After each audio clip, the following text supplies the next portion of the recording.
অন্ধবিশ্বাস ইসলামের ইমানের ব্যাপারে কোনো কাজে আসে না।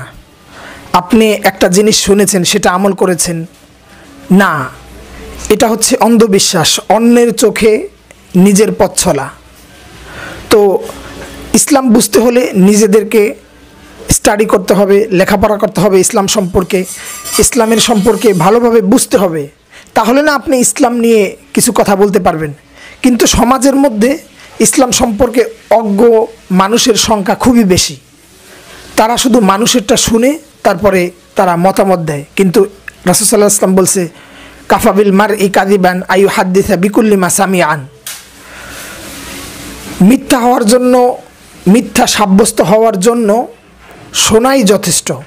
তো এই জন্য আপনি একটা বিষয় শুনেছেন, সেই সম্পর্কে আপনি নিজে যাচাই বাছাই করুন। যাচাই বাছাই ছাড়া আপনি কখনো কোনো কথা বিশ্বাস করবেন না, কারণ সে ভুল তথ্য দিতে পারে, অথবা আপনি সে সঠিকটাই বলেছে কিন্তু আপনি ভুল বুঝতে পারছেন, এটাই রাইট।